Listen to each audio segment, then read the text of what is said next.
channel. Bogdan #7. Bruh. Hello and welcome to yet another Formula 1 related video. Today we are ranking teams based on their performance so far this season. Um yeah, we did this yesterday with drivers and now we're doing it with teams. Just before we start, again, this is my opinion and you might have a different one than me. And also, yes, there are two History of Formula 1 videos coming this week. Probably one tomorrow and then one on Saturday. So let's get on with it. In 10th place, we have Alpine. Why? The team has struggled a lot and probably out of the three teams which have looked at the worst team at the point this year that are Haas, Alpine and Sauber. They're the ones which has been on that bad spot for the most time, and the fact that they had Colapinto and Duan actually changed by Colapinto and both drivers not scoring any points. The only drivers to not do so this season. Yeah, it's hard them a lot. Gasly has been pretty good, and even though he might have done better still, if you saw yesterday's ranking, he was in like one of the best drivers in the midfield. But yeah, Alpine, yeah, that's why they get last place. Now, ninth, we have Haas. Why? Because they didn't perform that well compared to the other midfield teams. They have scored points with both their drivers, and especially in the first part of the season, they were pretty good. But their form hasn't been as good in the last few races. Ocon has been maybe somewhat consistent, but that doesn't help their cause because other drivers from other midfield teams are doing much better. In 8th place, we have Aston Martin. Now, the team started pretty well the season, with Stroll scoring some points. Also had to wait a lot to get his first points, but still, since getting those first points of the season, he has scored a few more times. And the team has never looked as the worst on the grid, just looked pretty bad compared to, I know, 2024 and of course 2023 when they're battling for even second place in the constructors and getting podiums, especially in their first part of the season. Now in 7th, Sauber, even though they're 6th, and this is the first difference compared to the actual constructor standings in this video, they're 6th right now, but that's basically because of Hülkenberg's podium and run of form in the last 4 races. He scored pretty good points in all 4 of them. But theoretically, they've been the worst car on the grid.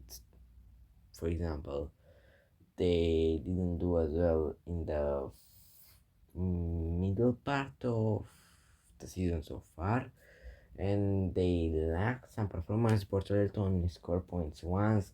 Hülkenberg, of course, had his latter part of the first of the season really good, and of course scored that magical podium, as I said before.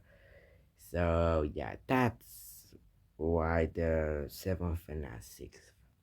Now, 6th place is Racing Bulls. Why? Because out of the previous 5 teams that I listed, which are pretty close to each other, these guys, Racing Bulls, have been the most consistent at scoring points. They've not had the most, Sauber has, but they've been consistent. Both Lawson and both Ajar and Tsunoda in the first races because he scored in the Chinese sprint. Now, in 5th, we have Williams. If you were to tell me that 5 years ago when they had let me take it from Eurovision, nul point.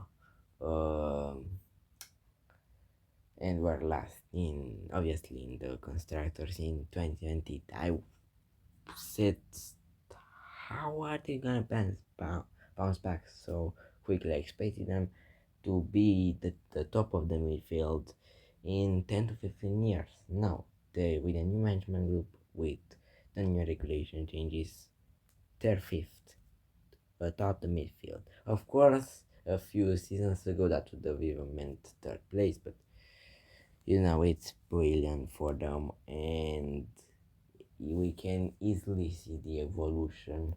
And even though Sainz has some pretty bad races and has lacked a bit in performance compared to his teammates, still there, even though they've had a lot of engine problems and they haven't scored that many points in the last few races, still they have been much more consistent and score many more points than what what I'm sure that other people expected. Now in fourth place is Red Bull. Red Bull is actually the team with the second most wins on the grid, courtesy of Verstappen, of course, behind McLaren. But of course, Sonoda and before that, Lawson's pretty bad performance keeps them from getting any higher than fourth. The position there, of course, in the construction standings. In third place, and again, this is a difference compared to the actual standings, we have Ferrari. Why?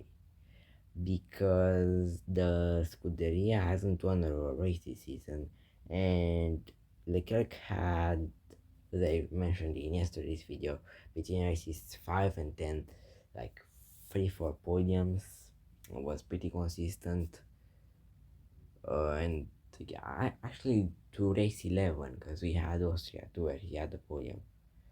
But Hamilton, he's got fourth places, but other than his sprint, pole, and the win, he hasn't shown something truly sprint, pole, and win in China, of course, but he hasn't showed something truly magical the whole season long. Second is Mercedes, and yes, they're 12 points behind Ferrari in the constructors, but we have to count two things.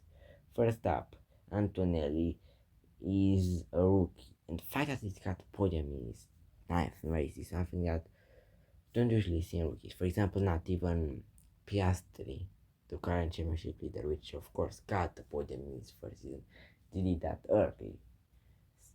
And even though he's got bad luck, like I don't know, engine failures in Imola in Spain, and then getting hit by Hadjar in Britain, yeah, and that strategy, of course, for Monaco and the first part of the British race had also affected Russell. Russell, which of course won the Canadian Grand Prix.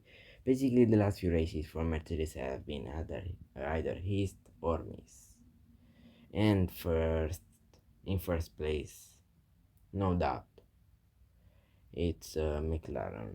I'm glad the want to win the driver standings. They won the majority of races, only like two for Verstappen and one for Russell, and then Piastri and Norris split them between them.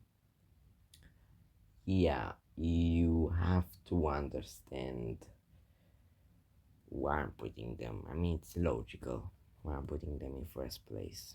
So, anyways, thank you for watching. Like and subscribe. Goodbye.